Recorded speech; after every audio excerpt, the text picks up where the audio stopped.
বন্ধুরা, জিও হাব চ্যানেলে আমি সকলকে স্বাগত জানাই। বন্ধুরা, আজকে একটা নতুন বিষয় তোমাদেরকে দেখাবো। সচরাচর এইটা নিয়ে ভিডিও তোমরা কিন্তু খুব কমই পেয়ে থাকবে। আশা করি এটা তোমাদের খুব খুব ভালো লাগবে। আর এটা প্রত্যেকটা পরীক্ষার জন্য, যে জিওগ্রাফির ওপরে সাবজেক্টের যে পরীক্ষা, তার জন্য কিন্তু খুবই বেশি ইম্পর্ট্যান্ট।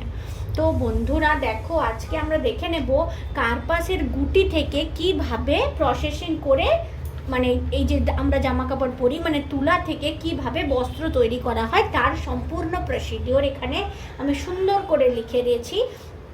প্রত্যেকটা নাম তোমরা ভালো করে নোট করো এবং প্রত্যেকটার সাথে কোন প্রসেস যুক্ত আছে সেটা কিন্তু দেখে নাও। দেখো, সাধারণত কার্পাস আর শিমুল গাছ থেকে আমরা তুলা সংগ্রহ করে থাকি, কিন্তু বন্ধুরা কার্পাস হচ্ছে একটা তন্তুজ ফসল, এরই বাণিজ্যিক প্রভাবটা অনেক বেশি হয়ে থাকে। কার্পাস গাছের গুটির যে ফল থাকে, এরকম কার্পাস গুটির সাদা সাদা ফল দেখতে পাবে। কার্পাস গাছ যদি কারো কাছে থেকে থাকে বা কারো এলাকায় থেকে থাকে, অবশ্যই বিষয়টি দেখে নেও। এটা গুটি গুটি দেখতে হয়। ওই গুটি ফল থেকে তুলো সংগ্রহ করা হয়, তার থেকে বস্ত্র তৈরি করে। এইভাবে দেখো, প্রত্যেকটা পদ্ধতি আমি পরপর দেখিয়েছি। এই প্রক্রিয়াগুলো কিন্তু একটার পর একটা ঘটে থাকে, মানে এটা প্রথম, দ্বিতীয়, তৃতীয়, চতুর্থ, পঞ্চম। তো প্রসিডিওরগুলো কি আমরা জেনে নিই।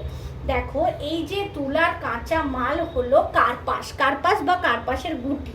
এটা কিন্তু একটা বিশুদ্ধ কাঁচামাল। আর এই কাঁচা মাল থেকে একেবারে এই যে আমাদের ড্রেস তৈরি করা, বলো ধরো প্যান্ট, জামা বা যাই হোক, ড্রেস তৈরি করা, তার 5টা প্রক্রিয়া রয়েছে। সেই 5টা প্রক্রিয়া হলো জিনিং, কার্ডিং, স্পিনিং, উইভিং বা বয়ন এবং ড্রাই ও ব্লিচিং। তো বন্ধুরা, প্রথমেই যার কথা আছে সেটা হলো জিনিং এর কথা। জিনিং কি প্রসেস? জিনিং হলো, দেখো আমি এখানে লিখেছি, কার্পাসের গুটি থেকে, এই যে গুটিগুলো গাছের মধ্যে তো ধরো থাকে, এই গুটিগুলো থেকে সাদা সাদা এখানে কার্পাস থেকে থাকে, সেই কার্পাসের গুটি থেকে ওই তুলোটাকে প্রথমে বের করে নেওয়া হলো। সেই প্রসেসটার নাম হলো জিনিং। মূলত এই জিনিং প্রসেসটা কিন্তু কার্পাস উৎপাদক অঞ্চলে হয়ে থাকে।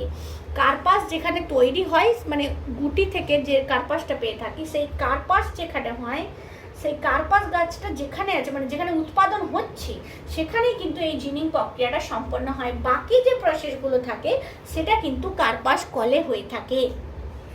দ্বিতীয় নম্বরে যে প্রসেসের কথা আছে সেটা হলো কার্ডিং। কার্ডিং প্রসেসে কি হয়, দেখো এই যে গুটিগুলো থেকে যে তুলাটা বের করলাম, সেই গুটি থেকে তুলো বের করার ফলে ওই তুলোর যে আঁশগুলো, সেগুলোকে কি হয়, একমুখী করে পরস্পর সমান্তরালে সেগুলোকে রাখা হয়। পরস্পর সমান্তরাল করে করে রাখা হয়ে থাকে।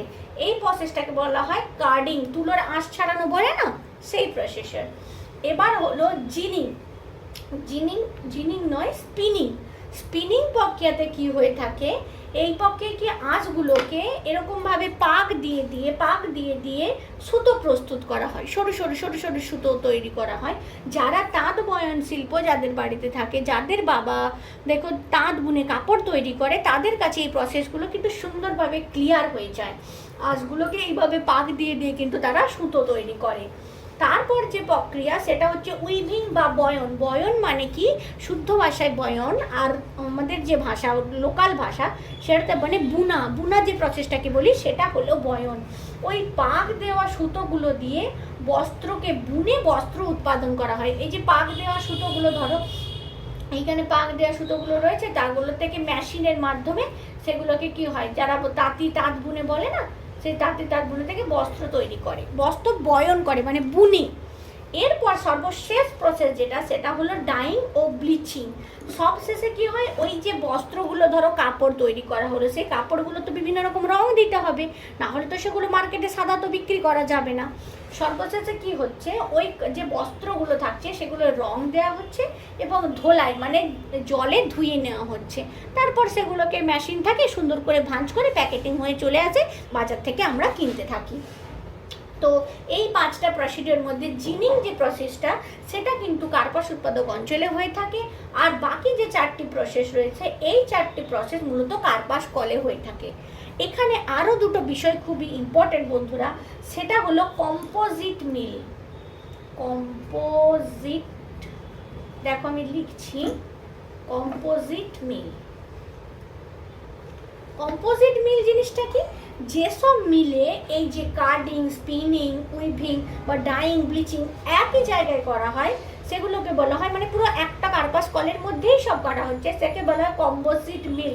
এই কম্পোজিট মিল কিন্তু ভারতবর্ষে ব্যাপক প্রচলন, তাছাড়া ইউএসএতে কিন্তু প্রচুর এই কম্পোজিট মিল রয়েছে, যেখানে এই কার্ডিং, স্পিনিং, উইভিং, ড্রাই ও ব্লিচিং প্রক্রিয়াটা একই সাথে সম্পন্ন হয়।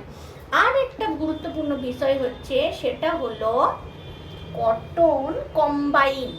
তোমরা সবাই লিখে নাও, আমি মুখে ভালো করে বলে দিচ্ছি। Cotton combine. কটন কম্বাইন জিনিসটা কি? রাশিয়াতে এই যে জিনিং সহ এই 5টা প্রক্রিয়া একটা মিলেই হয়ে থাকে। রাশিয়া বলে যে আমাদের দেশ আছে, সেই রাশিয়া দেশে আমরা জানি এই আমরা কি দেখছি, জিনিংটা কার্পাস উৎপাদক অঞ্চলে হচ্ছে, বাকিগুলো আমাদের কার্পাস কলে হচ্ছে। কিন্তু রাশিয়াতে কি হয়, এই ginning, carding, spinning, weaving, die ও ব্লিচিং সমস্তটাই কিন্তু একটা মিলে করা হয়ে থাকে। সেই মিলটাকে বলা হবে কটন কম্বাইন, তখন সেটা হয়ে যাবে কটন কম্বাইন। আর যেখানে জিনিংটা আলাদা, বাকিগুলো আলাদা, তাকে বলা হয় কম্পোজিট মিল। কম্পোজিট মিল জিনিসটা কিন্তু তোমরা মনে রেখো, কোনটা কম্পোজিট মিল আর হচ্ছে কোনটা কটন কম্বাইন। কম্পোজিট মিল এবং কটন কম্বাইন। তো বন্ধুরা, আজকে তোমরা এই বিষয়টা পুরোপুরি জেনে নিলে। এই বিষয়টা জানা আমাদের সবারই খুব জরুরি। আমরা যে বস্ত্র পরি, সেই বস্ত্র কোথা থেকে আসে, কিভাবে উৎপন্ন হয়, সেটা সুন্দরভাবে আমি বোঝানোর চেষ্টা করলাম। অবশ্যই ভালো লাগলে তোমরা এটা লাইক আর শেয়ার এবং কমেন্ট করে দিও। আর এরকম আরও নতুন নতুন ভিডিও পেতে অবশ্যই আমার চ্যানেলটাকে তোমরা সাবস্ক্রাইব করে নিও।